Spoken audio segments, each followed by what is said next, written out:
आणि सुरुवातीलाच बातमी पेपरफुटीच्या संदर्भातली।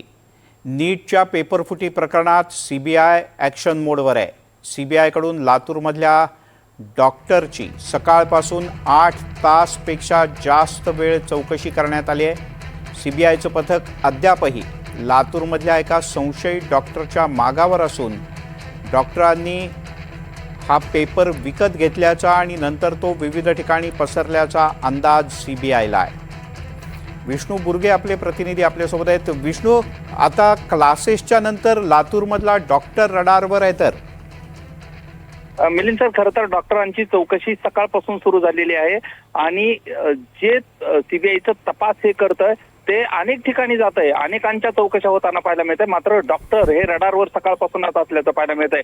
आता डॉक्टरांचा संपर्क आणि संबंध कसा आला तर डॉक्टरांनी हा पेपर विकत घेतला। ज्या पद्धतीने नांदेडमध्ये पेपर विकत घेतला होता, आता 5 लाख रुपयांना विकत घेतल्याची माहिती समोर येते, त्याच पद्धतीने लातूरमधल्या या डॉक्टरांनी देखील जो आहे तो पेपर विकत घेतला आणि त्याचा धागा घेत जे आहे ते सीबीआयचं पथक या ठिकाणी आलं आणि त्याची चौकशी सुरुवात झालेली आहे। नांदेडमध्ये ज्या पद्धतीने चौकशी झाली त्याचा धागा घेत या ठिकाणी चौकशा झाल्याचं पाहायला मिळत आहे आणि त्यामुळं एकूणच मोठे धागेदोरे जे आहेत ते सीबीआयच्या हाती लागल्याचं पाहायला मिळते। मात्र या सगळ्यातला उलगडा त्यावेळेस समोर येणार आहे, ज्यावेळेस यातला ज्या पद्धतीनं मास्टर माइंड म्हणून किंवा पेपर फुटीमध्ये सगळ्यात मोठं नाव जे लातूरमधून समोर आलेलं होतं, त्याच पद्धतीनं त्याच्याशी काही यांचा संबंध आहे का, संपर्क आहे का, हा सगळा शोध सीबीआय घेते आणि त्यातूनच 8 तास पेक्षा आणि आणखीनही जे आहे ती ही चौकशी सुरू असल्याचं पाहायला मिळतं आणि त्यामुळे हे सगळा संशयाचा भोवरा कधी सुटणार हे पाहणं महत्वाचं असणार आहे।